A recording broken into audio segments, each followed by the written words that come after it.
ძალიან ორი სიტყვით ვიტყვი შემდეგ დროინდელ ამბებს, რომ სხვა ამბებსაც შევეხოთ, რომ ესე იგი იოან დამასკელმა, როდესაც ესე დააგვირგვინა, ამის შემდეგ ხდება ძალიან მნიშვნელოვანი მოვლენა. თვითონ ცენტრის ცვალებადობის კუთხით, საბაძმინდა გახდათ, კიდევ ერთხელ აღნიშნავ, იერუსალიმის რეგიონი.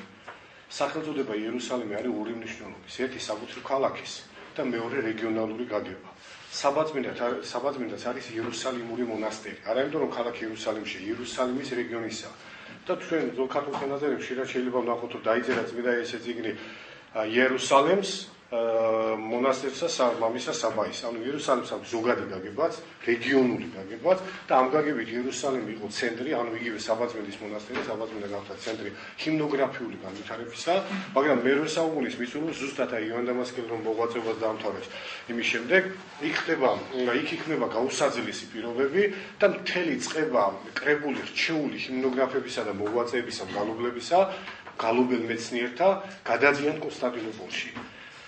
მათ შორის აღნიშნეთ ყველაზე უფრო მნიშვნელოვანი გახლავთ თეოფილე და თეოფანე დაღიანები, ანუ გრაფტოსები, ცნობილი აღსარებელნი, რომლებიც ცოტა ხნით ადრე საბაძმინდაში არიან, ცოტა ხნის შემდეგ გვევლინებიან აგრეთვე კონსტანტინოპოლში, კონკრეტულად სტუდიის მონასტერში. კონსტანტინოპოლის სტუდიის მონასტერი ხდება ჰიმნოგრაფიის ახალი უმძლავრესი კერა და თუ საბაძმინდაში ჩამოყალიბებული ჰიმნოგრაფიული კრებული, რომელსაც ქართულად იადგარი ეწოდება, ამას ალბათ დღეს ვეღარ მოასწრებ, ძალიან მნიშვნელოვანია იადგარის რაობა, თვითონ ტერმინი რატო დაერქვა. ყველაფერი შეიძლება დარქმეოდა გარდა იადგარისა.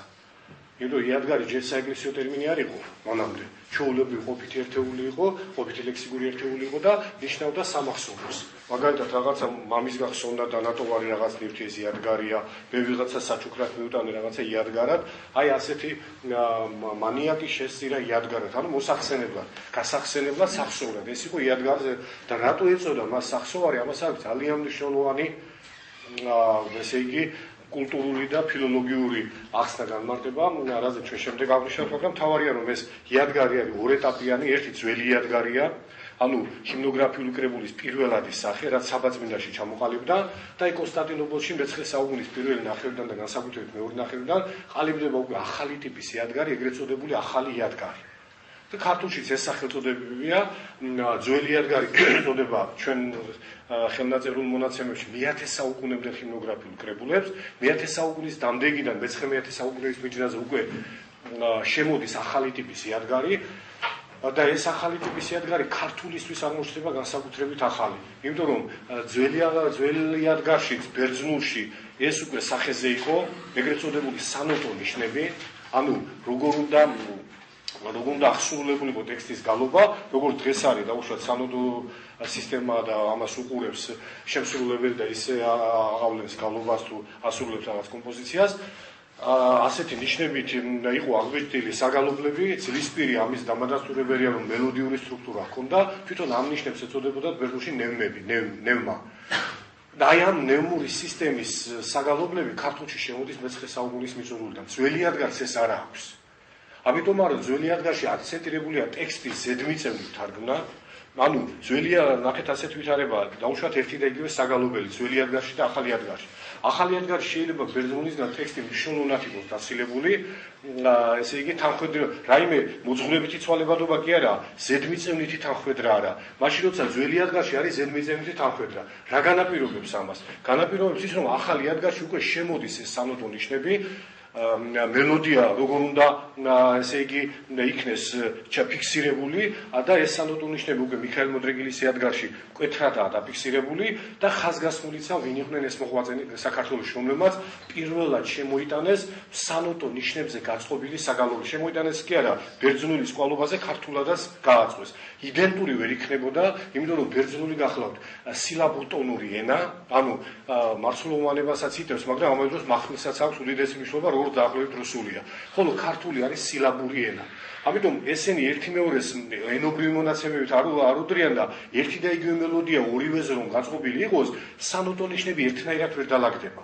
შესაბამისად ქართულ ტექსტს იმავე მელოდიის დასაჟღერებლად როგორიცაც დაუშვათ ბერძნული ტექსტის ჟღერს და სლავური თუ ასე შემდეგ სხვაგვარად ჭირდება სანოტო ნიშნების განლაგება და ამიტომაც ხედავთ ჩვენ რომ ბერძნულ ხელნაწერებში არსებული სანოტო ნიშნები რომ არის მე-10, მე-11, მე-12 საუკუნეებში და ქართულშიც ამავე ეპოქაში ყველაზე ძველი გახლავთ მიქაელ მოდრეგილის იადგარი თქვენ შეგიძლიათ ნახოთ სამტომად გამოქვეყნებულია რაღაცა ფორმით ასე ვთქვათ იმას გამოცემა არ ქვია წესით მაგრამ ასე თუ ისე რაღაცა შეგიძლიათ ნახოთ თვითონ ხელნაწერის ფოტოპირიცაა გამოქვეყნებული ერთი ტომი არის გადმოწერილი წვრილი შრიფტით ის ხელნაწერი მეორე ტომი არის თვითონ ხელნაწერი ფოტოპირები და მესამე ასე თუ ისე თვითონ რაღაც გამოგვლევა ახლავს ესეა გამოცემული სამტომად და ეს სანოტო ნიშნები იქ აღბეჭდილია და ამ პირებს ვინც შემოიტანეს ამას გეუბნები ეწოდებათ მეხელნი ხოლო თვითონ აი ნევნებზე გაწყობილ საგალობლებს ეწოდებათ მეხურნი, საგალობელნი მეხურნი. მიქაელ მოდრეკილის ანდერში რამდენჯერმე ეს ტერმინები გამოყენებული და ძალიან რთულად საწვდომი იყო და დიდი პაექრობა იყო ამაზე. ის ამბობს მიქაელ მოდრეკილი ყოველნი შეგვდნიმე საგალობელნი მეხურნი ქართულნი ამას ჩემსა იადგარსა შინავ. რა იყო ეს მეხური? ჩვენ არ ვიცით და ამავე დროს პარალელურად გიორგი მთაწმიდელთან ჩვენ ხვდება ტერმინი მეხელი. ის ამბობს რომ მეხელთა ახალ ქართულად ვუღოთ ჩემსავი თუ არავინ არ ცემს პატივსო. მაგრამ იმათ მერე დრო გავიდაო და ესე იგიო საჭიროება შეიქმნა აი თქვენი როდესაც შეადგინა მან 12 თვენი ყოვლითუთ ესე იგი სისავსით მან ეს თვენი გადმოს შექმნა რამდენიმე ხელახლა თარგმნა მეხელთა დროს რაც იყო თარგმნილი ხელახლა გადმოიღო. ეს თვითონ მეხელი და მეხური რას ნიშნავს? იყო 1000 გვარი როგორც ჩვენ და ყოველთვის ხდება ხოლმე რაღაც აბსოლუტურად გაუგებარი დაკავშირებანი ერთ-ერთი იყო გვახარია მუსიკაცონე რომელიც ამბობდა რომ ეს ხურიტული საგალობლებიაო და ეს მეწინსათი შეიძლება წინო აი მეგვიპტელშიო მოხვა თავში კორნეგეგელზემ შესანიშნავი დაუწერა მაშინ მეგვიპტელში არის ფუძისეული ეგვიპტე გამოიყოფა თუ ხმოვნით იწყება სიტყვა იმას შეიძლება ერთადერთი და ყოველთვის არა თავში მ დაერთოს მეგვიპტელი ეგვიპტე მეგვიპტელი ხომ და მეგვიპტური მაგრამ მეხელში მეგი არ შეიძლება გამოიღოს და დარჩეს და ხურიტულად ის ფუძისეული უნდა იყოს მან თვითონ შემოიტანა ასეთი ძალიან საინტერესო დაშვება და დღეს მიიჩნევა რომ მან ეს ახსნა ყველასგან რომ აქ ეხოს გამოიყოფა ეხოს რაც ბერძნულად ხმარი და ხმაზე გამწყობნი მეხელნი მეხურნი ესე იგი ამ საეკლესიო ხმაზე გაწყობილი და მეხელნი რომლებმაც ამ ხმაზე გააწყვეს ეს ძალიან საყურადღებო ახსნაა, მაგრამ მას აქვს ძალიან ისეთი ჩემთვის ყოველ შემთხვევაში სერიოზული ხარვეზები. პირველი მთავარი ხარვეზი რა გახლავთ? ბერძნული ეხოს ქართულად არ შეიძლება გადმოვიდეს როგორც ხ შენარჩუნდეს. ბერძნული ხ ქართულში ჩვეულებრივ გადმოდის როგორც ქ. მათ შორის მაცხოვრის სახელი ქრისტოს არის ქრისტე. და თვითონ ეს ეხოს ქართულში შემოსულია და ეხო როგორ ჩვენ სიტყვა არის ეს ეხოს მეტი არაფერი. ხოდა ძალიან საეჭვოა რომ აქ ჩვენ ბერძნული ეხოსი ვქონდეს, მით უმეტეს ეხოს სიტყვა ძველ ქართულ წერილობაში არცად არ გვხვდება და ასე უკვე შესისხორცებული ქართულ ენაში რომ ქართული თავსართბოლოსართი იყოს მაწარმოებელი და სიტყვის ფუძე ბერძნული იყოს, მაშინ ეს ბერძნული სიტყვა უკვე გაქართულებული უნდა იყოს, რომ აი ამგვარად მოიქცეს ქართულენოვან ესე იგი სტრუქტურაში, რომ მისგან ახალი სიტყვა წარმოიქმნას.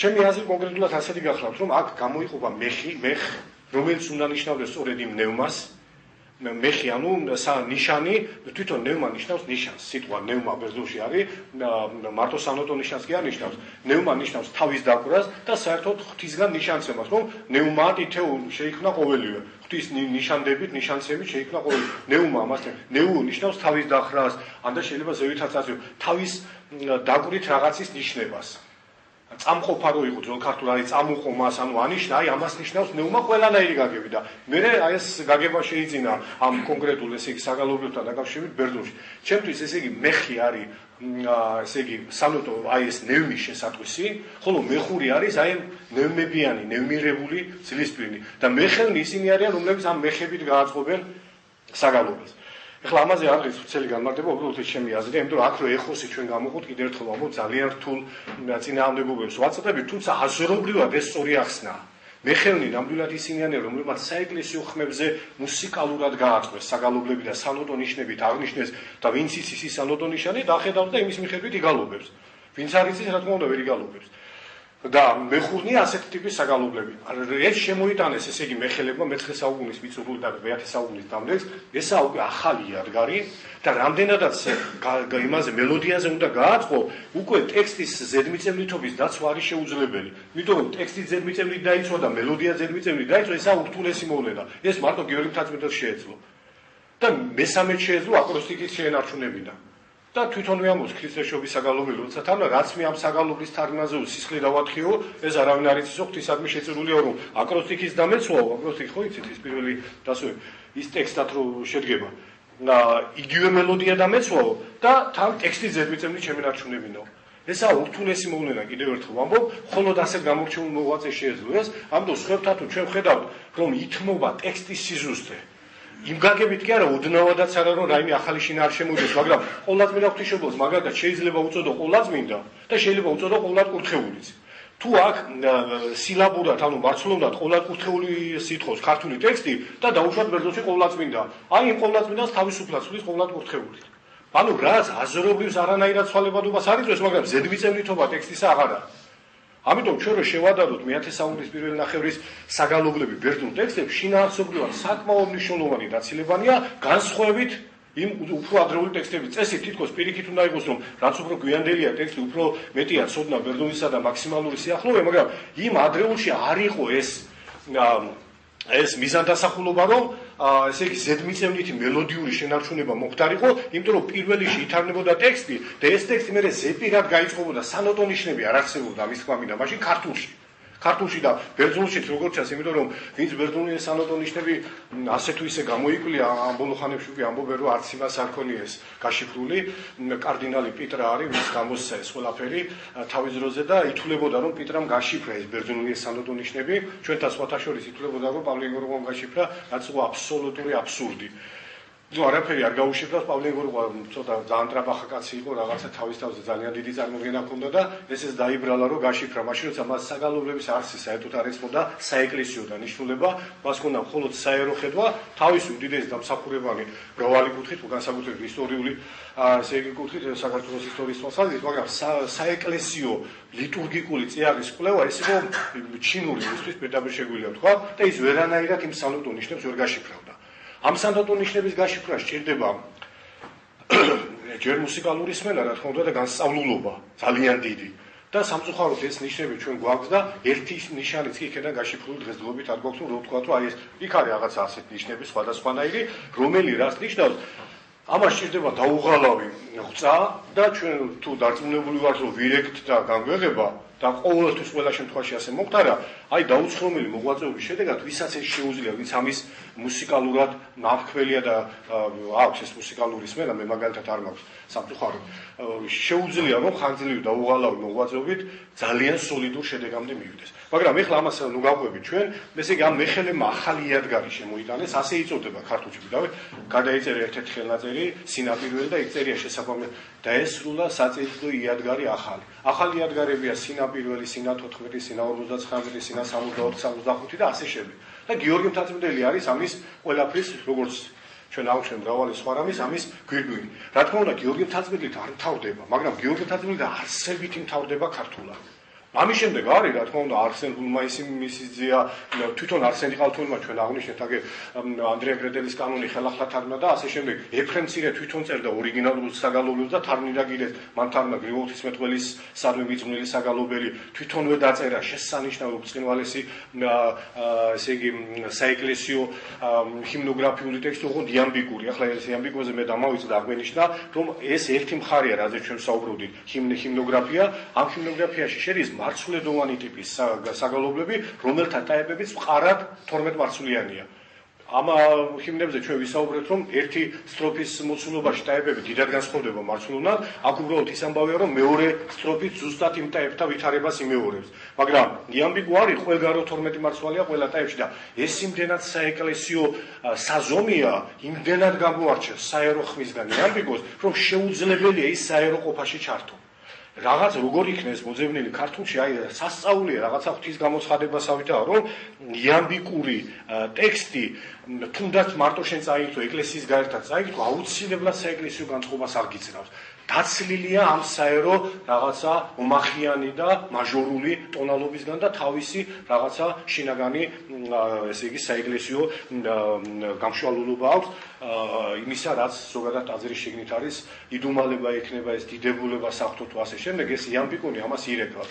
სხვათა შორის თქვენ რომ ნახოთ, ანტონ დიდის დიდი ჰიმნოგრაფია იყო, ვის იამბიკონი ანტონ დიდისა მე მაგალითად ბევრი ზეპირად ვიცოდი თავის დროზე იმდენად მოქმედებდა ჩემზე რომ აი ნებისმიერ ლექს მირჩევნოდა და ახლაც მირჩევნია ეს იამბიკოები მის შესახებაც იწერებოდა შემდეგ იამბიკონი დავით აღმაშენებელზე აქვს შესანიშნავი იამბიკო წარს დიდი აქად ოკეანედ უზომოდ აქედან მიედინებოდი უზომო ოკეანეში ასე იწყებს მის შესახებ და სხვათა შორის ეს მე გაგებული იქნა როგორც ეზოტერიზმის ნიმუში რომ ხორჩი ყოფი დავითი ვითომ სულიერად გადადიოდა მე ისე უბრუნდებოდა გადმოდიოდა რაღაცა ეს ზიარ გამსახურდია ბატონო სული კი არა თავისი ფორმა ის არა სავალდებულო რომ ყველამ წავიკითხოთ იმას თავისი მიდგომა ჭირდება ვიღაცისთვის ის ძვირფასია ვიღაცისთვის შეიძლება არ იყოს ეს აი როგორ ჩვენთან მაგალითად არის დაუსრულებელი კამათი რომ ეფრემ თათრიძის თარგმანი გებია თუ ეფრემ ცირის ან არსენი ხალთოელის ეს როდის იქნება იცი ეს პრობლემა ერთი რომ მეორეს აუქმებდეს ესეც გაქვს და ესეც გაქვს ეს ერთი მეორის შემავსებელი არის ადამიანი ის ურთიერთჩევნია არის და ეს ორივე არის ერთხიანად როა სიმდიდრეა სხვა ტექსტი გინდა სხვა ტექსტები აურაცხელია ჩვენთან ხო ესეც გინდა ესეც არის ესა ურთულესი საფრთხმეტყველო სტილი რა თქმა უნდა მაგრამ ერთხელ იმის სიღრმეში რომ შეხვა მე ძალიან ძნელია რომ იმას თავი და იმის სიტყვებას რო ვიგრძნო იმდენად ესე იგი ის არის მაგრამ ეხლა ეს დაახლოებით აი ანდო კათალიკოსი ჩათვლით ამ ეპოქის ჩათვლით როდესაც მივედი თუმცა ნაწილობრივ დღესაც გრძელდება რა თქმა უნდა საეკლესიო ეს შემოქმედება ჩვენ დაუბრუნდით ეხლა იმ ძველ პერიოდს და დღევანდელ ვითარება მოგესწრება თქვენ თუ ეს ამაზე საერთოდ ჯერობა შეიძლება მე არ ვიცი ლექციური წესით მოვაქცევთ ამას ლექციურ ფარგლებში და მხოლოდ მეცნიერული კუთხით არანაირი მე ასე ვთქვათ პიროვნული დამოკიდებულება არავისადმი არ მაქვს მით უმეტეს რომ ორივე მხარეს ჩემი ძალიან ძვირფასი ხალხი არის ძალიან ბევრი პიროვნულად ვისაუბრია ზოგს დაუჯერებია ზოგს არ დაუჯერებია ეს ყველა მათგანი საქმე რომ მე მაქვს აბსოლუტურად ჩამოყალიბებული ზედმიწევნით ცხადი პოზიცია იმ საკითხთან დაკავშირებით საეკლესიო გალობის ფორმა როგორი უნდა იყოს ჩვენ ვიცით ახლა პირადად ისა პირობითად რო დავარქვათ სახელი ერთი არის ესე ორი პოზიცია ერთხმიანი ბიზანტიური გალობის ასე ვთქვათ მომხრენი ვთქვათ და სამხმიანი ქართული გალობის მომხრენი პირობითად შეიძლება თუმცა ეს სახელწოდება არა თავისი არსით მართებული მაგრამ პირობითად ეს ჩვენ ფორმა შეგვიძლია ამ შემთხვევაში მოვზემნოთ რომ ეს ორი თვალსაზრისი წარმოადგენთ ორივე თვალსაზრისს აქვს ზიარის თომილება და აქვს ცალ-ცალკე თომილებანიც ზიარის თომილება რა არსით კი არა ფორმით თავარი თომილება ორივე თვალსაზრისში გახლავთ პოზიციური თომილება შინაარსობრივი თომილება რომელსაც აქვს აი შეიძლება მოგვიანებით ვთქვა ჩვენ პოზიციური თომილება რა პოზიციური თომილება ის რომ ორივე მხარეს ჰიმნოგრაფიული ელემენტი საეკლესიო გალობისა არამხიანად საეკლესიო გალობა კონკრეტულად ჰიმნოგრაფიული ელემენტი საეკლესიო გალობისა თითქმის დოგმატის დონემდე აღყავს აი ეს დავარქვათ პირველს ერთხმიანთა პოზიციას სარწმუნოებრივ დოგმატამდე ახავს, ხოლო მეორეს ასეთი ტერმინი შეგვიძლია შემოვიდა, რომ სხვანაირი კვალიფიკაცია შეუძლებელია პატრიოტულ დოგმატიკამდე ახავს ეს. ან და ეროვნულ დოგმატიკამდე დაახლოებით ასე შეიძლება იყოს. ესეც შეუვალია, იმიტომ რომ აქეთ ამ ხისთვის ითვლება რომ თუ ეს ასე არ იქნება, დაუშვათ სამხმიანობა არ შენარჩუნდა, ესე იგი პირდაპირ განგმირვა ქართული ეროვნული ინტერესებისა და უდიდესი ტრაგედიაა და რა თქმა უნდა, ეხლა ყველა ქვეყანაში საერთოდ ზოგადად ამ ხორცში სანამ ვარ ჩვენ, ეს პოზიცია ყოველთვის ძალიან ძლიერია, თუ ქვეყანა ახლა ძალიან ასე ვთქვათ, ისეთი არ არის თლად დაკარგული ეროვნულობა და რაღაცა, ჩვენნაირი ტიპის ქვეყნებში ყოველ შემთხვევაში წამყვანი ყოველთვის არის ეს. ამიტომ ვამბობ, დღესდღეობით გაბატონებული ეს აზრია. იმიტომ რომ თუნდაც სხვა კუთხით იმ ერთხმიანთა მომხრეებს სხვანი რაღაცაში მხარს უჭერდნენ, ეს ეროვნულობის მომენტი ჩვენთან იმდენად ძლიერია დღესაც, რომ ბევრ რამეს განაპირობებს. ანუ ამ პოზიციას რა შეიძლება დაერქვას, რომ ესე იგი ეროვნულობა კი არ უნდა გახდეს სარწმუნოებრივი, არამედ სარწმუნოება უნდა იყოს ეროვნული. აი ამ პოზიციის საფუძველი ეს გახლავთ, რომელიც ჩემთვის არის აბსოლუტურად მიუღებელი და ვინც ჩემი ბოლო პუბლიკაცია ნახეთ, ძირითადად ამის უარყოფას ეხება და ეს ჩემი უარყოფა სულაც არ გახლავთ, ესა ერთი აზრი, ერთადერთი აზრი ეკლესიაში, რომ შეუძლებელია ჩვენ ვეცადოთ სარწმუნოებრივის გაეროვნულებას.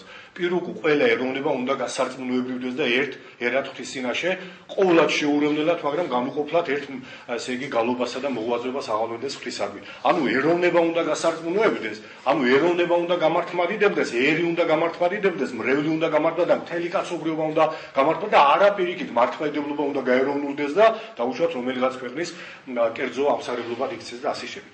ამ ხარეს ესე იგი ეს ცნობილი რაც შეეხება იმ პირველ მხარეს იქ შეიმჩნევა მე ახლა ასე გამოკვეთილად შეიძლება ვერ ვნახე და ციტატა ვერ მოვიტანო მაგრამ განწყობა ვისთანაც ვისაუბრია მკვეთრად არის რომ ასევე იქ უკვე აყვანილია სარწმუნოების დონეზე და ჩვენ ეს საკითხი უნდა განვიხილოთ არის თუ არა დოგმატი ჰიმნოგრაფიული ელემენტი გალობარი ბოლოს როდის კონდა საუბარი იმიტომ რომ ეხლა ისე ცოტა შეცვლილი პოზიცია მე 1-3-4 წლის წინ ალბათ ორივე არის დაძრებში ორივე იგალობება ასე რომ არა რო იგალობება მაგას არ გეუბნები ხო იყო შეიძლება კვლავ აღმოჩნდეს ეს ჩვენ მაინც გუმართებს ამ საკითხის განხილვა რა დონის მოვლენა ჰიმნოგრაფიული ელემენტი ეს რო უფრო ცხადი გავხადო თქვენთვის მე მინდა ასეთი ორი სიტყვით ასეთი რამ წარმოვადგინო ეკლესიის მამებს აქვთ ჩამოდა ნაწილობრივ მე მგონი ვისაუბრეთ ჩვენ ამაზე ეკლესიის მამებს ჩამოყალიბებული აქვს სწავლება თვისებათა შესახებ რომ ყველა თვისება ერთი რანგის არაა არის ბუნებითი თვისება და არის შეძენილი თვისება შეძენილი თვისება თვითონ შინაგანად არის ორ ნაწილები მყარად შეძენილი თვისება და ადვილად ცვალებადი შეძენილი მაგრამ ადვილად ცვალებადი თვისება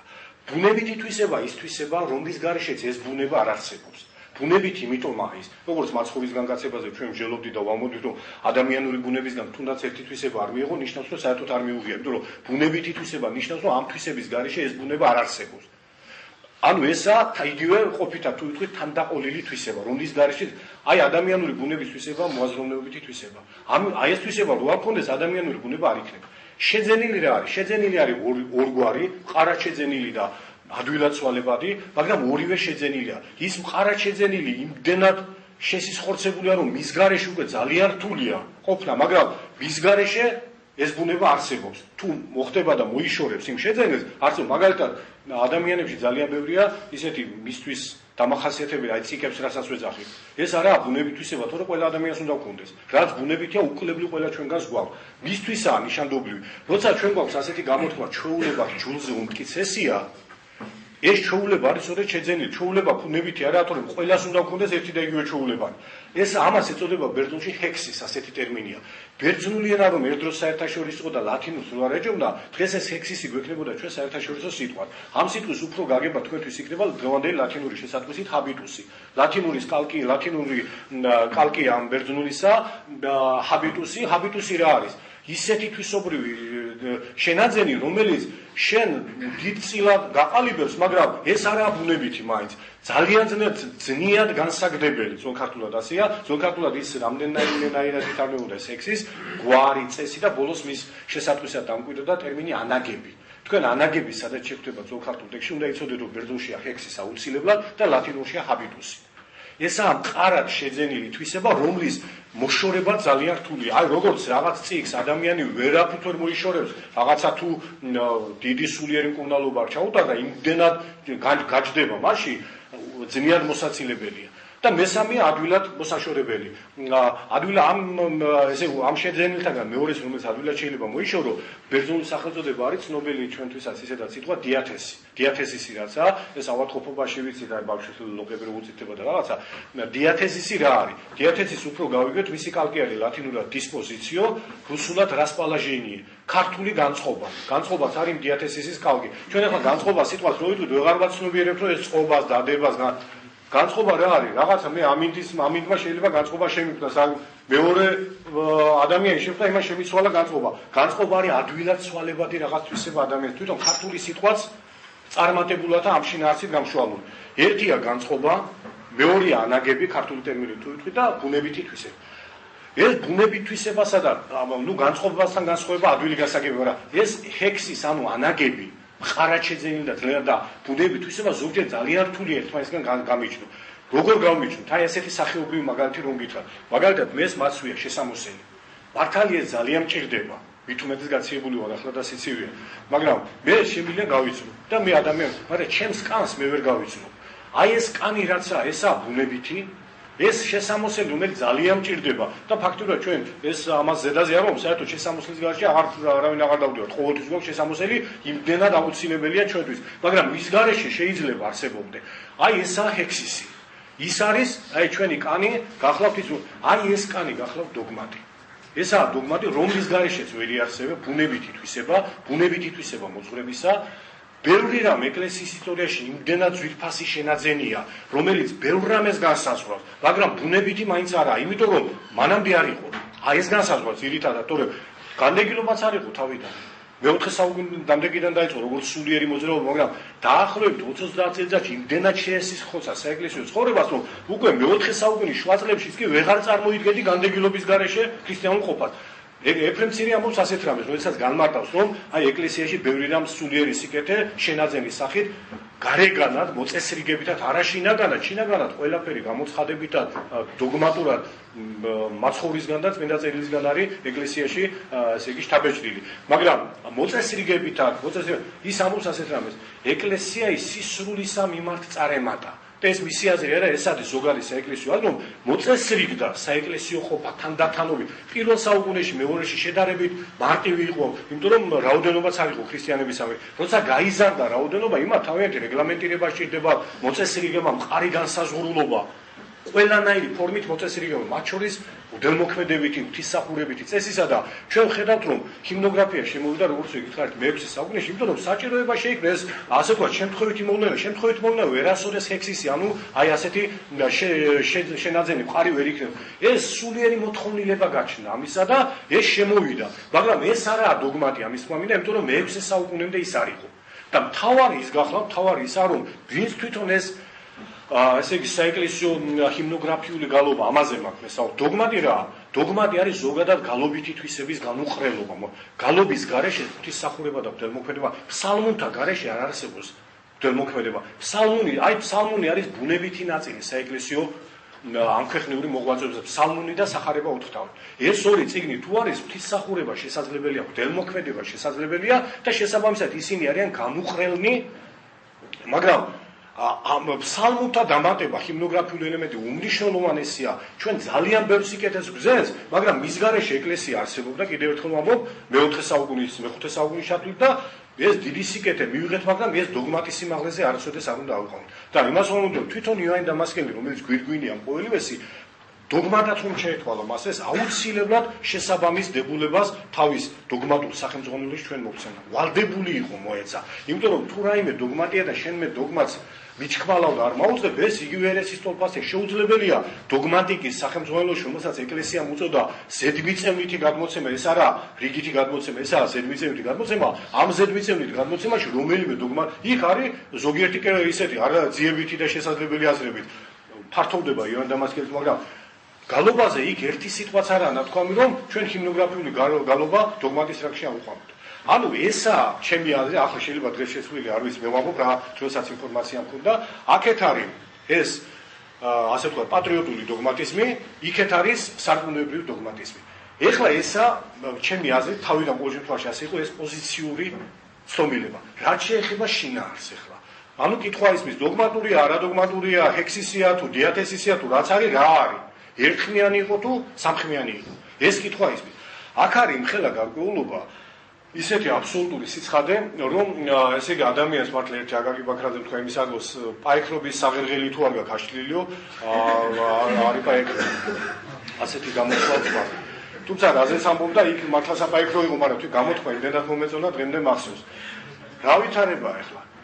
თავარი არგუმენტი სამხმიანთა მხრიდან გახლავთ ამ ძველი ქართული წყაროებიდან, აქ ქართულ მოვლენაზე საუბარი, იოანე პეტრიძის ამბავი მოგესწრებათ. იოანე პეტრიძის ტექსტი, ვისაც წაუკითხავს, ეს იმდენად ღიმილის მომგვრელია, იმდენად არასერიოზულია, რომ ეს ჩვენ ჩავთვალოთ საეკლესიო გალობის სამხმიანობის არგუმენტი. ზოგადად სიმღერის სამხმიანობას კი არა, საუბარი ვინ უშლის ადამიანს, რომ სამხმიანად და ყველას მიყვარს და უდიდესი ღირსებაა, მაგრამ ჩვენ ამ შემთხვევაში რას გამოგეღო? ღვთელმოქმედებითი არის თუ აი ესაა ჩვენთვის თავარი. ღვთელმოქმედებითი სახე რომელსაა. ღვთელმოქმედება რამდენადაც ჩვენ არაიშვიათად აღვნიშნავს, ღვთელმოქმედებაც ისეთივე დოგმატიკაა, როგორც საღვთისმეტყველო მხარე, ანუ კიდევ ერთხელ გავიმეორებ, რომ დოგმატიკა არის ორნაწილედი, ერთია საღვთისმეტყველო თეოლოგიური დოგმატიკა და მეორე არის მოქმედებითი დოგმატიკა, ზნეობრივი დოგმატიკა, ღვთელმოქმედებაც მოქმედება, შესრულება საქმითად როგორ ახსოვდება ყოველივე. თუ რაიმე ბუნებითია რომელიმე მართლმადიდებელი ეკლესიისთვის და სწორედ ესაა ეს უკიდურესობა და ცნობილება ჩემთვის, რომ ეს საქართველოს ეკლესიისთვის ესაა ბუნებითი, ასე მიიჩნევა. ამის გარეშე ესე იგი დავიღუპებით, დაახლოებით ეს განწყობა, კიდევ უფრო მეტი განწყობა არ მინდა ხლა ბოლომდე წარმოვაჩინო ეს ხარისხი ამ ცნობილებისა, რომ ამის გარეშე საქართველოს თუ ეს ასეა, მაშინ ეს ყველა ეკლესიაში უნდა იყოს. იმიტომ რაც ბუნებითია საქართველოს ეკლესიისთვის, კიდევ ერთხელ დავუშვებ, საქართველოს თანაბუნებითია ბერძნულთან, რუსულთან და ზოგადად მართლმადიდებლობა არის ერთი ბუნება. ყოვლადჩეულებელი იქ უმნიშვნელოვანესი ჩვენ განვასხვაოთ ისინი ერთი მეორისგან. შესაბამისად, თუ სამხმიანობა ბუნებითია საქართველოს ეკლესიის გალობითი, რა ვთქვათ, ამაზე ველმოქმედებისთვის, ველმოქმედების ტერმინის არ შეგე პირიქით ვალდებულნი ხარ თქვა, გალობითი მსახურება ესაა, ველმოქმედება ისე როგორც ნათლისღების წესგანგების აღსრულება და სხვა. თუ ველმოქმედებითი წიაღისთვის ეს ბუნებითი აუცილებლად იგივე უნდა იყოს მთელი მართლმადიდებლობისთვის. თუ არა, სხვებისთვის ბუნებითი შეუძლებელია საქართველოს ეკლესიისთვის კერძოობითად იყოს რაიმე ბუნებით. ჩვენ შეიძლება რაღაცა ელემენტი გქონდეს საქართველოს ეკლესიაში, ჯერ ერთი გარეგნობითაც რაღაცა სხვა თუ არაფერი განსხვავდებით, რაღაცა ხატის წერაში შეიძლება ქართული გარეგნობის ადამიანი გამოიყენონ ნიმუშად და სხვა ტაძარი ააგო, აგერ საქართველოში უხვაა და არ წახვიდე და საბერძნეთიდან არ ჩამოიტანო, თუმცა შეგიძლია იქიდან ჩამოიტანო, მაგრამ აქ არის ხო, მაგერ მინდორშიდებს. არის რაღაც ელემენტები, რასაც გიგანახე, მაგრამ ეს არ არის ბუნებით, ესაა მეასე ხარისხოვანი, ხოლო როცა ვიტყვით ჩვენ რომ ეს იმდენად მნიშვნელოვანია, რომ ამის გამო შეიძლება ვიღაცა განკვეთო კიდეც ეკლესიიდან. დაახლოებით, ეხლა დღეს არ ვიცი რა განწყობა, მაგრამ იყო გარკვეული პერიოდი ეს განწყობა, რომ ზღვარზე იყო განკვეთა არ განკვეთისა, თუ ესე იგი რაღაცა ვითარებასთან დაკავშირებით თანხმობა არ იქნებოდა მიღწევა. ანუ ეს თავისთავად ეს ზოგადი განმარტება ცხადყოფს, რომ სამხმიანობა, მრავალხმიანობა არ გახლავთ მართლმადიდებელი ეკლესიისთვის ბუნებითი და შესაბამისად არც საქართველოს ეკლესიისთვის. ჩვენ შეიძლება ვთქვათ, რომ ეს შენაძენია რაღაცა, მაგრამ ეხლა ამ მეორე მხარეზე გადავიდეთ. შენაძენის რაობა როგორ გავიგოთ? საკუთრივ საქართველოს ეკლესიის პარკლებში რა ვითარება ამ შენაძენობა არის კი შენაძენი თუ არა? ანუ შენაძენში რაც გულისხმობ, საქართველოს ეკლესიაში იყო თუ არა მიღებული, თუნდაც არადოგმატურად, თუნდაც არაბუნებითად, თუნდაც მეორე ხარისხოვნად, ამასო. პირველ ხარისხოვნად რო არ არის, ამაზე ორი აზრი არა, კიდევ ერთხელ გეუბნებით, ყოველ შემთხვევაში ვისმე მიჯერეთ, პირდაპირ გეუბნებით, ამაზე ალბათობით კი არ ვამბობ. პირდაპირ შემიძლია ვთქვა, რომ არ არის ესას. მაგრამ შენაძენი არის თუ არა? ეს ჩვენ შეგვიძლია ზედმიწევნით დავადგინოთ, არის თუ არა შენაძენი და რატო? კიდევ ერთხელ მინდა თქვენი ყურადღება მივაქციოთ, რას ნიშნავს გალობა და რას ეფუძნება საეკლესიო გალობა, რაც უკვე დოგმატია.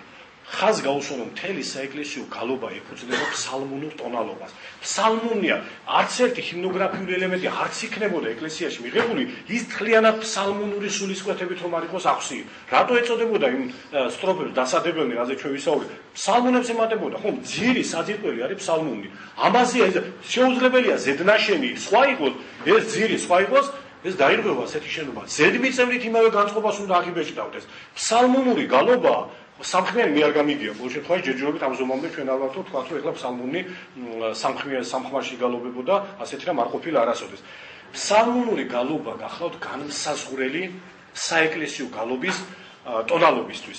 ამიტომ მიუხედავად იმისა, რომ ჩვენ ვერასოდეს ვერ აღმოვაჩენთ ზედმიწევნით, დაუშვათ მერვე საუკუნეში როგორ გალობდნენ, მე-19 საუკუნეში ვერც საქართველოს, იმიტომ რომ არაა გაშიფრული სანამ ის სანოტო ნიშნები არ გაიშიფრება, ჩვენ კონკრეტულად რა მელოდიური სტრუქტურა იყო ვერ ვიტყვით, მაგრამ ის ნამდვილად შეგვიძლია ვთქვა ზოგადად, რომ ფსალმუნური გალობა დღესაც დაახლოებით ისეთივეა, როგორც თავდაპირველად იყო, იმიტომ რომ ესაა საძირკველი ეკლესიისა და ფსალმუნური გალობა არის განმსაზღვრელი ყველა გალობითი ელემენტისთვის და მათ შორის ჰიმნოგრაფიული ელემენტისთვის. მაგრამ ჩვენ გვაქვს კონკრეტული მითითებას. ისეთი დიდი მგალობელი, ვინც შეყვავდა და ღვთისმადლით მის შესახებ ცნობები საკმაოდ არის, ეს გახლავთ გრიგოლ ხანძთელი. გრიგოლ ხანძთელი იყო მართლაც კორიფე, ჩვენთან სამოღვაწეო კორიფე, ბევრი კუთხით და მათ შორის გალობითი კუთხითაც. თქვენ კიდევ ერთხელ და საერთოდ მთელი ცხოვრება დაუსრულებლად მის ცხოვრებას უნდა გითხულობდეთ, იმდენად მნიშვნელოვანი აღმოჩენები გელით იქ და ყოველი წაკითხვა ახალ რაღაცა შეგძენ და ამ კუთხით რო წაიგეთოთ გრიგოლ ხანძთელი როგორც გალობათ მეცნიერი და გალობელი. რა წერია მის ცხოვრებაში, რომ სრულიად წელიწადისა განგებასა მეცნიერი იყო კეთილად, ამ მთელი წელიწადის საგალობელთა რეპერტუარი ზეპირად იცოდა. თვითონ ასრულებდა, მას ჰქონდა განსაკუთრებული მეხსიერება. იქ მის მეხსიერებაზე არის საგანგებო მნიშვნელობა. თუ გახსოვთ, რომ ხოლო ხსოვნება მისი განსაგვირებელი იყო ფრიად და მერე წერია, რომ მთელი წმინდა წერილი ზეპირად იცოდა და არა მარტო დაბეჭდული, ანუ კანონი დაუბეჭდველნისა აღურაცხელნი აღმოითქმოდეს ენითა მისითაო. ხოლო დაუბეჭდველნი რაოდენობრივად არის ბევრად მეტი ვიდრე კანონიკური. ისინიც კი ზეპირად იცოდა იმდენად განსაკუთრებული ამ მეხსიერებითობაში არის ესე ჩართული რომ სრულიად წელიწადისა განგებასა კათოლიკე გალობისა კათოლიკე ანუ საყოველთაო ეკლესიაში აღსასრულებელი გალობისა სრულიად წელიწადისა განგებასა მეცნიერი იყო განუკითხველად ანუ იმას ვერავინ რაღაცა იმას ვერ უპოვიდა ხარვეზე და თვითონ იყო გალობელი და როდესაც მას აფასებს გიორგი მერჩულეც გალობელია თუ ამას სხვა მე მაგალითად იმ შეფასებას ვერავითარ მოიფიქრებდი ხო გალობელი უნდა იყოს შენ თვითონ და ასეთ შეფასება და მსგავსი შეფასება მე არც ერთი საერთოდ ქართულ ენაზე თუ შეიძლებოდა ასეთი ესე გამოსახულობით აზრის ჩამოყალიბება ესეც ვერ წარმომედგინა როცა მის შესახებ ნათქვამია გრიგოლ ხანძთელის შესახებ გიორგი მერჩულისგან აქ უნდა ხმისა ნებიერობაი და ტკბილობისა შვენიერებაი. ტკბილობისა შვენიერება მე ასეთი შესიტყვება არც გამიგია, არც მინახავს და რამდენად თანხდება ჯერ ხმისა ნებიერობაი და ტკბილობისა შვენიერება. მაგრამ ეხლა ემოციებს რო თავი დავანებოთ, ამ შეფასებაში ჩვენ ისიც გვაქვს ხაზგასმული რა იგალობებოდა და აქ არ წერია ხმათა ნებიერობაი აქ უნდა. ანუ ან ბანის ნებიერობა აქ უნდა, ან პირველი ხმის ნებიერობა, ან მეორე ხმის, აქ წერია ხმისა ნებიერობაი აქ უნდა. სრულიად აშკარაა რომ ეს ცნობა საწინააღმდეგოა იმ სამხმიანობითი თავისთავად ძალიან ძვირფასი კიდევ ერთხელ ვამბობ და რამე აქ სხვა განწყობა არც უნდა იყოს თავის ადგილას უშესანიშნავეს უბრწყინვალეს და იქ თავის ფუნქციას ასრულებს. ამ სამხმიანობაში არის საეკლესიო ელემენტი, ეკლესიისგან შთაბეჭდილება იქ გადასული, იმიტომ რომ ეკლესიაში რომ შემოდის ქართველი მოღვაწე შემოდიოდა. იმას იქ თავისი ხალხური ტრადიცია ჰქონდა, რომელიც მანამდე წარმართული იყო და ეჭვია რომ ეს სამხმიანობა წარმართობაშიც იყო. შემოვიდა უკვე გაქრისტიანდა ეს კაცი, ხომ ეს წარმართობის ელემენტი სიმღერის ამასა შემოვიდა ტაძარში. ტაძრიდან წაიღო ეს დიდი გამშვალულობა სულიერები და ის წარმართული ტრადიცია იმ თავის ყოფაში, საერო ყოფაში გააქრისტიანა. იმ ზომამდე გააქრისტიანა, რომ მე გეტყვით ასეთ უნიკალურ ფაქტს. 1919 წელს მეორე მსოფლიო ომის დროს გერმანიაში ქართველი ტყვეებიც იყვნენ იკომში, იმათგან მოხდა ჩაწერა ხალხური სიმღერების. უბრალოდ ყველა ტომის ხალხი იყო იქ, სომხებიც იყვნენ, რუსები, რაღაცები და ერთ-ერთი დიდი მუსიკოსი ფოლკლორისტი იყო, მუსიკალური ფოლკლორის წარმომადგენელი რობერტ ლახი, გერმანელი. მან იფიქრა, რომ ამაზე კაი საშუალება სავნახავ ამ სხვადასხვა ერის შვილთა, ესე იგი, სიმღერები ფოლკლორი რომ ჩავიწერო და ჩაიწერა ყველასგან და მათ შორის ქართველი ტყვეებისგან. გავიდა დრო და ამ რობერტ ლახმა ეს წიგნად გამოსცა. და ჩვენთან გამოგზავნა აქ საქართველოში ლიტერატურის ინსტიტუტში, სადაც მამაჩემი მუშაობდა, მამაჩემი ფოლკლორისტი გახლავთ და ჩემი ძმა ფოლკლორისტია. ეს ის პერიოდია, რომ ჩემი ძმა არჩევს დისერტაციის თემას დამთავრებული აქვს უნივერსიტეტი და მამაჩემი მოთხოვა აგერ უნიკალური წიგნი ჩამოგვივიდა, შეისწავლე ეს წიგნი და საინტერესოა გავეცნოთ რა გააკეთა ამ რობერტ ლახმა, რა არის სიმღერები, რაც მას შეკრიბა. რაღაცები ჩემმა ძმა შეისწავლა რა თქმა უნდა როგორ შეიძლება და დისერტაცია მოამზადა და რო დადგა რომ მოახლოვდა დისერტაციის ისა რაღაცა მე თვითონ ხლა ეს სფერო არ მაინტერესებს საერთოდ მაგრამ შინაგანი პასუხისმგებლობა ვიგრძენი რომ ძმის ის ნაშრომი წამეკითხა წავიკითხე დავიწყე და რას ხედავ ეს ტექსტი მაშინ უმეცო პირველად წავიკითხე ზუსტად ეხლა ცოტა ხნის წინ ვამუშავებდი გამოსაცემად საეკლესიო ძლისკვით 15 ძლისპირი აღმოჩნდა თან ისე კარგად შემონახული რომ ორ შემთხვევაში ხელნაწერული სტომილება რომელზეც კითხვის ნიშანი მქონდა დასმული იმიტომ რომ აშკარა შეცდომა მაგრამ ის გასწორდა ამ ზეპირ ხსოვნაში ამ ხალხმა რა იცის ამ ტყვეებმა ეს ხალხში გადასული ეკლესიაში შემოვიდა ძლისპირი მოისმინა დაბრუნდა თავის ყოფაში იქ თავისი საერო ტრადიცია აქვს სიმღერის ყველაფერი და ამით ის მთლიანად შემოიყვანა თავის სიახში იქ გააქრიცა იმ ადგილას ამას თავის ადგილას თუ დატოვებ ვინმე სამოღვაწეო ვინმეს ან და რაიმე სამოღვაწეო საშუალებად ის თავის ადგილას უდიდეს საქმეს გააკეთებს მაგრამ სხვა ადგილას რო დააღელო შეიძლება პირუგუ აკაკი შაინძე თავის ადგილას რო იჯდა ოთახში დიდი საქმეები გააკეთა მაგრამ ფეხბურთის სტადიონზე რო გაგეყვანათ იქნებოდა სასაცილო ყველას და ყველაფერს აქვს თავისი გამოკვეთილი აქვს და არ უნდა დაუკარგოთ მოვლენას თავისი შემოფარგლულობა ჩვენ არ ვიცით დღესდღეობით როდის შემოვიდა სამხმიანობა პირდაპირ შემიძლია გითხრათ საეკლესიო ტრადიციაში როგორც ღვთელმოქმედებითი და პროცესი ღვთელმოქმედებითი ტრადიცია ერთი რამ შეგვიძლია ვთქვათ რომ ეს გიორგითან არამარტო მე-13 საუკუნის შავით ესა ყოვლად წარმოუდგენელი არსენ ბლუმაისიმიძის და სხვა იმდროინდელი ეპოქის მოღვაწეთა ჩათვლით ჩვენ ვიცით რომ კლავაც იგივე სისტემა იმ სანოტო ნიშნებით რომელიც დღეს არაა გაშიფრული მაგრამ მაშინ ხო იცოდნენ ეს ზეპირა ჩვენ რო ის ჩავარნა არ ქონოდა ის საუკუნეებისა მე-13 საუკუნის შემდეგ დღეს შესანიშნავად გვეცნობოდა თითოეული სალუტო ნიშანი და ეს რაც შეეხება კარბელაშვილთა მოღვაწეობას ძალიან დასაფასებელს გმირულს მართლაწმინდანისა ეს არის იმ მე-17-მე-18 საუკუნეების შემდგომი პროცესის დაფიქსირება რომელიც ასევე ჩვენი განუყოფელი ნაწილია და ძალიან ძვირფასია მაგრამ საეკლესიო ტრადიციაში ჩვენში ყოველთვის ის იყო რაც ფსალმუნის ტონალობაში შემოდის კიდევ ერთხელ ვამბობ ფსალმუნია განსაზღვრელი აი ეს გახლავთ დოგმატი გალობით ნაწილია სადაც ფსალმუნური გალობითი ტრადიცია ირღვევა ის არ შეიძლება ჩვენ ბუნებით ნაწილად მივიჩნიოთ მღვდელმოქმედებისა და ესა აუცილებლად გარკვეულ პერიოდში შემოსულ შეიძლება იმ პერიოდში აუცილებელიც ხო მე ვერ გეტყვი რაღაცა იმდენად დაირღვა ყველაფერი რომ აი რაღაცა არის ზოგჯერ შემთხვევა რომ თავისი ნამდვილი პატრონი რო გაეცლება ვითარება თლათ რო ყველაფერი არ დაიკარგო შედი როგორც რუსეთში მოხდა ამ კომუნისტების პერიოდში ისა დამლაგებლები და ის საკურთხეს დიაგნოზება დაგლებათ იმიტომ ტრადიცია იკარგებოდა საერთოდ და არავინ აღარ იყო შეიძლება ასეთი მომენტი შეიქმნა შეიძლება ეს სონდა დაიკარგა ეს გალობითი ტრადიცია იმიტომ რომ მე გულდას მithმაქვს შესწავლილი მე-15-მე-16 საუკუნეების ხელნაწერები. გალობა კი არა, კურთხევანი, რომელიც მე ორჯერ გამოვეცი. თითქმის ყველა ხელნაწერი მაქვს შესწავლილი. ისეთი კატასტროფული ვითარება, ისეთი დაცემულობა, აგერ წმინდა ნათლისღების განგება და მოხვება იმას, ისა ბაკური, ბაადური, ეს რაღაცა ხალხური და აბსოლუტურად მაგიური ტექსტები. თანაშერწყმულად და იმდენადაა დარღვეული ერთი საეკლესიო ცენზურული ცნობიერება. და რა თქმა უნდა, მე-17 საუკუნეებში და ასე შემდეგ, როდესაც ჯერ კი ადამიანებს კლავაც ხეზე რომ მარხავდნენ ზოგჯერ და ასე შემდეგ, იმდენად დაცემული იყო მდგომარეობა და აი მკვეთრი მაგალითი შემიძლია გითხრათ. მე-10, მე-11, მე-12 საუკუნეები რა ითარგმნებოდა?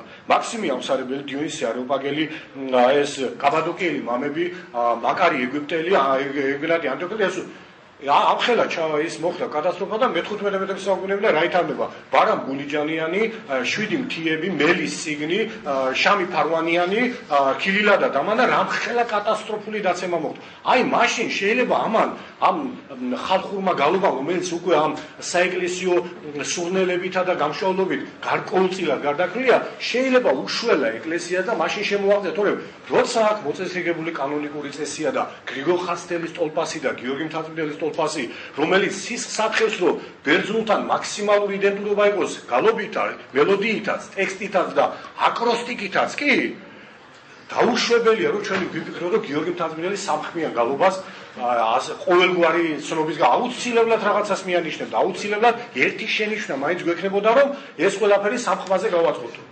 მერე გიორგი მთაწმიდელი იყო განსაკუთრებული მოვლენა, თორემ ჩვეულებრივ როგორ ხდებოდა? ერთი თარგმნიდა ტექსტს, მეორე გააწყობდა მელოდიაზე. იმიტომ მელოდიაზე გაწყობა ის უნდა იყოს კომპოზიტორი.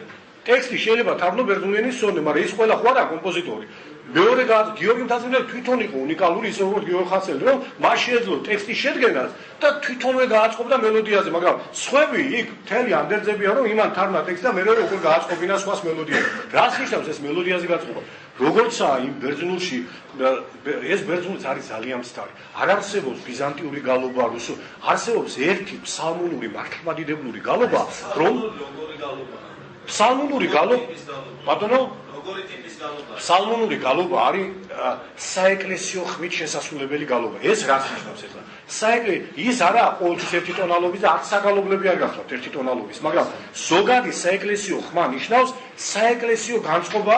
ეხლა ამას მე თვითონ მუსიკაცონე რო იყო რაღაც უფრო განგიმარდავდი, მე სამწუხაროდ კიდევ ერთხელ ვამბობ, ეს მე ვიცი მხოლოდ თეორიულად, მე რო პრაქტიკულად მქონდეს სმენადობა, აუცილებლად ეს რაღაცა შემეძლო სკოლას კი შემეგდა ამ კუთხით და რაღაცა, მაგრამ მე მხოლოდ შემიძლია თეორიულად გავუწყოთ ეს და ჩემი რაღაცა ძალიან შორი გრძნობალური. ფსალმუნი ყველა ფსალმუნს ჩვენ ვერ წავიკითხავ. აი როს სადო მაგალითად რომ ფსალმუნი წაიკითხავ. ვერ წავიკითხავ. ფსალმუნი თუ რაღაცნაირი ფორმით არ გალო, ისე ვერავითარ შემთხვევაში ვერ ჩვეულებრივ შალ ტექსტად იმას ვერ წაიკითხავ და ფსალმუნები ყოველ შემთხვევაში რომ არის ზადიკობის ფსალმუნი, არის უნების ფსალმუნი, ისე როგორც მათ თარგზე ჰიმნები ყოველთვის. ეს იმიტომ რომ ვითარების შესაბამისად რა განწყობაცაა, ესე იგი ამა თუ იმ დღის აღნიშვნა, დღესასადღეს ასწაულოა, წუხარებითია თუ სხვა, ეს შესაბამისი ფსალმუნი. ეხლა 118 ფსალმუნს იმით საზეიმო ტონით ხო ვერ წაიკითხავ, ისა დაკრძალვის ფსალმუნი, თავისი ტონალობა აქვს.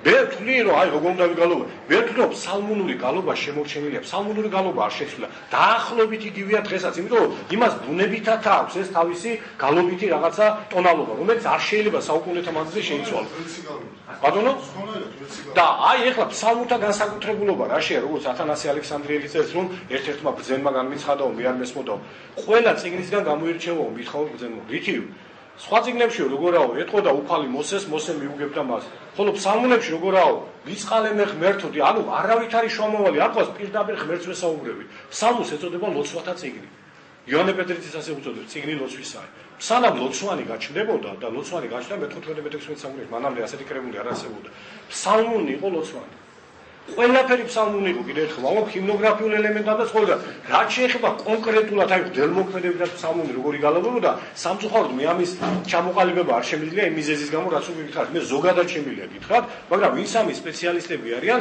დებულება მათთვის მიცემულია და თვითონ უნდა დაადგინოს დებულება ისა რომ მთელი საეკლესიო გალობა უნდა იყოს ფსალმუნური ტონალობით და ეს ფსალმუნური ტონალობა მათ მუსიკალური მცოდნეობითა და რაღაცით ესე იგი უნდა შეისწავლოს. უნდა შეისწავლოს ყველა ქვეყანაში როგორა საბერძნეთში იმაში რა ქვია რუსეთში. ზოგიერთ ასეთ შემთხვევაში შეიძლება არამართლმადიდებლურ ქვეყნებშიც ნახო, იმიტომ რომ ეს ისეთი ძლიერი ელემენტია შეიძლება შემორჩენილი იყოს, მაგრამ ამას სჭირდება სპეციალური ჯგუფი და მოღვაწეობა და დაპირისპირების გარეშე და მართლა ბიზნეს დასახვა. არა ზედმეტად პატრიოტიზმი, არა ზედმეტად თუ ახლა რა კარგი ეს მაგრამ დოგმატის სიმაღლეზე აყვანა სარწმუნოებრივად და სხვა. ეს საერთოდ დაუშვებელია დაპირისპირება. ადამიანს თუ სამხმიანი გალობა მის გრძნობებს აკმაყოფილებს, რა თქმა უნდა, სავსებით შესაძლებელია იყოს, მაგრამ მხოლოდ ერთი იყოს და მეორე ერესიან და მეორე ამოიწიროს, ეს არის აბსოლუტურად ეს მხოლოდ დოგმათან დაკავშირებით შეიძლება, რომ ესაა სწორი და ეს მეორე ამოიწიროს. თუ ეს დოგმატური არა და ვიღაცას ის აკმაყოფილებს, იყოს იმისთვის ის, რა თქმა უნდა, არავის არ აქვს საწინააღმდეგო, მაგრამ აი იმ დებულებაზე დაყრდნობით ხმა არ შეიძლება რომ ასე იყო ძილძვლა საქართველოს. ეს ყოველად წარმოუდგენელია კიდევ ერთხელ. ჩვენს გავსი ოდნავ მაინც მინიშნებას არ გვაქვს რომ მე-13 საუკუნის ჩათვლით ჩვენ გქონდა გამოკვეთილად თითქოს ეკლესიაში ესე იგი სამხმიანი გალობა. ესა უეჭველი დასკვნა შინაარსობრივად ჩემი აზრით შემოვიდა შუა საუკუნეებში მე-16 დიდი ესე იგი მიზანდასახულობით რომ მოშლილი იყო ყველაფერი და რაღაც ფუნქცია გალობისა მანიტვირთა და დიდი დამსახურება. თუ დღეს ჩვენ წელში გავიმართეთ და წავემატეთ, თან ამის დამსახურებაც უნდა აღვნიშნოთ, რომ ამდეხას ეს გადაიტანა და ეხლა დღეს თანდათანობით ისიც ვისაც ის სურს ის იყოს თუ არა და ეს აკრძალვა და ისა აბსოლუტურად წარმოუდგენელია. დიახ. კი გავხმართ ლექცია არ გავჩნდება. ბერძნებსაც ასევე საკმაოდ სვალებადობა.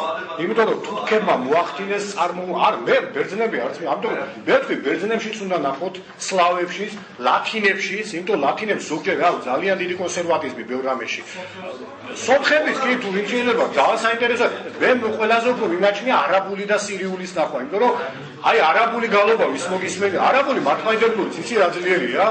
აი უდიდეს შთაბეჭდილებას ახდენს არაბული გალობა მე რომ მოვისმინე მაგალითად აი არ ვიცი რა ძალიან ძლიერი გავლა ყველგან შეისწავლო ადამიანმა როცა დაინტერესო ერთი მეორესთან კი არ უნდა იყოს შუღლი დაბა ეს დებულება არის ურხევი ამას ვერაფერი ვერ შეცვლის რომ ფსალმუნური ხაზია გალობითი ბერძნული დღეს კიდევ უფრო მეტადაა დაშორებული ვიდრე ქართული იმიტომ რომ ბერძნულზე თურქულმა მოახდინა კოლოსალური უარყოფითი გავლენა არა მე ვამბობ ბერძნული არ ზოგადად შეიძლება სამე შენახული მეზე ტოტალურად ვერ ვიტყვი არ ვიცი მე არ შემისწავლე და ეს ხოთხასთან დამოიხეს თვისაყოლება. მაგრამ ერთ კუნძულზე კრეტაზე ვამახსოვს და გადავდები იქ. კრეტაზე შეიძლება იმიტომ ძალიან დიდი ჰიმნოგრაფიული ტრადიცია. გამოვიდა გავცემდა ბულგარეთში გავცემდა და შემონახული არ არსებობს. ჩვენ სადაც შევინახეთ აი 29 არაბულის ხონდა და ძველი გუნული და შევინახეთ წარმოუდგენელი არა მე მაგრამ მე ხო გეუბნები მე მუსიკალური კუთხით კი ვერ მიმშევი. მე ვიმშევ სხვა ფაქტი. აი გეტყვით ახლა თურქულის იმა მუსიკალურზე ვერ გეტყვი მაგრამ იმიტომ მაგრამ ენა მაგალითად გადააგვარა. ენა არის ახალი ბერძნული დღეს რაც არის სრულიად სხვა ენა და ესაა თურქულის უარყოფითი ზეგავლენის შედეგი და თუ ენა ასე გადააგვარა და ერის ფიზიონომიას გადააგვარა ძალიან მნიშვნელოვანად და მთელი აბანო და არა გასაკვირი მეთოდი ახლა მე მუსიკალურმა როგორ შევაფასებ გადააგვარა თუ არა მე უბრალოდ სხვა ფაქტებიდან გამომდინარე ვამბობ. მეტი არაფერი და ის კი ვიცი რომ ის სანოტო ნიშნები არც იქ არაა გაშიფრული. ერთი პერიოდი იყო დიდი აჟიოტაჟი რომ პიტრამ ეს გაშიფრა დღეს გამოიგვარო თუ მე არაფერი არ გავუშიფრავს ამ პიტრას. არაფერი არა კვლავ გასაშიფრია ამის მომენტ. სამაშებიო ძველი ის აღადგინე ძალიან მცირედიო რომელიც ჩავა ვინ წერს? ნარდოლიძე ის ვარ ის რაღაც ნაწილო აღგენილია. სამცირედიო, აი ბერძნებითო. ხოდა არა, ძალიან მცირედის უსხვაა და იქ ითქვა რომ პიტრამ ეს აღმოაჩინა და თუ აღმოაჩინე ერთ საგალობლისა, ის ყველაზე ვრცელდება. ძალიან მცირედიც რო აღმოაჩინო ის ხებზე ყველა საგალობლად საცალკე აღმოჩენა კი არ ჭირდება. ის ზოგადი და საერთო ნიშნებია და მე ვიცი რომ დღეს თითქმის განუარყოფითად ითვლება პიტრას მოღვაწეობა და ჩვენთან ხო საერთოდ ერთი ნიშანიც არაა გაშიფრული რა. ხოდა რო არ ცდილობენ ესაა სამწუხარო კაცო, იმიტომ მაინც ეს არის იქნება მართლა სამხმიანი გამოვიდეს გაშიფრე, მიდი ნახე დიახ ხო? ეს აკრძალვა, ესე რადიკალია. აი საბაც უნდა იყოს რომ ფაქტო ეს რადიკალურად იყო ბერძნების მომხრე იყო ეს რადიკალურად იყო. მე გავნიშნე თავიდან ეხლა მეუბნება ბესარიონ შეიცვალა ავტორი. მეც მაგე მე თქვი პირველად რომ იქ იყო ძალიან დიდი რადიკალიზმიც. დღეს თუ შეიცვალა ძალიან კარგია, მაგრამ აქეთაც უნდა შეიცვალოს. მაგიტომ ხო მოხდა ეს არ ვიცი ეს იმათი ბერგერის იმათი არ ვიცი. ეგ ჩემი საქმე არა. მე აქ ესე იგი კონფერენციას ხო ავაგო, მე გაწვდით ინფორმაციას, რომ ამ საკითხს ესაა და თქვენ რასაც მიუსადაგებ და როგორ ახდით მოვლენები, მე არ მაქვს ეხლა უფლება რომ ამას ჩავერიო და ისა ეგ არ არის. ის რეზო რაღაც ჩვენი მეგობარია თავზას და ბინა ჩვენი რეზო იქ იყო ესეთი ასი ვერას მომისმენია და 10 წელი ვიყავ. ეს გამოვიდა არის 100%-იანი კანონი. აი ეს ვახმატა სისტემა რაც იყო შეიძლება რაღაც უბრალოდ მართლა მე უგზების დროს განცემა. არა, ვახმატა სისტემას არც ამ სამხმიანები არ უარყოფენ. თითქოს ვახმიანებს ესეც, მაგრამ ესენი ამბობენ იმ ვახმას სამხმაზე, ესე იგი ვახმას სხვა ამბავია. ვახმას საერთოდ არ უკავშირდება ამ ქართულ სამხმიანობას. აკა ბანი პირველი მე ვახმები არის სხვა სისტემი და იმას ესენი არ უარყოფენ. ესენი ამბობენ უბრალოდ ის ვახმაც სამხმიანი ქართული გალობით უნდა აღსრულდესო და ამის ჩვენ დღეს სამწუხაროდ არავითარი მტკიცებულება არ გვაქვს კიდევ ერთხელ კაფიოთ ვამბობ. იონე პეტრიძის ამბავი არის სხვა რამე და რაც აკითხვა ეს აზრი თავის დროზე იყო, თუ დღეს არა არგუმენტი მე არ ვიცი, თავის დროზე იყო მკვეთრი რადიკალიზმი, რა თქმა უნდა და მე არ ვიცი შეიძლება იქ რადიკალიზმი არ ყოფილიყო, მაინც იგივე დარგილება მიღებულიყო, მაგრამ ყოველ შემთხვევაში საბაბი დღეს მაინც არსებობს, თქვათ რომ აი იქ რადიკალიზმი იყო და აქეთ ამ მხრიდანაც ასე იყო. ყოველ შემთხვევაში ეს ჩემი გასარჩევია რა, ჩემი გასარჩევია ფაქტები მოგაწოდოს და თუ ამ ფაქტების თუ ამ ფაქტების აზრი თქვენ გაიგიხეთ ყველას მოზღვა ერთი ფაქტის თუ საწინააღმდეგო არსებობს ჩემი ძალიან ძვირფას მეგობარია ეს მაგდა რაგვარია სუხიაშვილი ჩემი მოწაფეც იყო სტუდენტის ყველაფერი ნუ მალხაზ ერქვანიძესთან ხომ გამდეიხანე მაგრამ მალხაზ ერქვანიძე და ისინი არ არიან ამ საგნის ამ კუთხით ისინი შეიძლება მუსიკალური კუთხით არიან სპეციალისტები მაგრამ ფილოლოგიური და ფაქტოლოგიური და ინფორმატიული კუთხი მათ ეს საკითხები მათი გამოკვლევები რომ ნახე ამ ხრივ არის აბსოლუტური სიცარიელე მუსიკალურად შეიძლება ძალიან კარგი ნაშრომებია მაგრამ ფილოლოგიური კუთხით ეს საეკლესიო ფილოლოგია მე მხოლოდ ამ კუთხით ვжелო მე მუსიკალურ სფეროში არ შევდივარ და რო შევიდეს სასაცილოც იქნება ამ კუთხით გახავს მარტო ეს ფაქტი და გნებავთ იმავე მაგნასაც შემიძლია უთხრა შეგვიძლია ერთადაც მე ამას ალბათ ოდესმე გამოაქვეყნებ კიდეს იმიტომ რომ კიდე ამის გაღვივება და გაღიზიანება არ მინდა რომ რომელიმე მხარეს რაღაცა არგუმენტი შეეძინოს უფრო მეტი მაგრამ რეალობა გახავთ ეს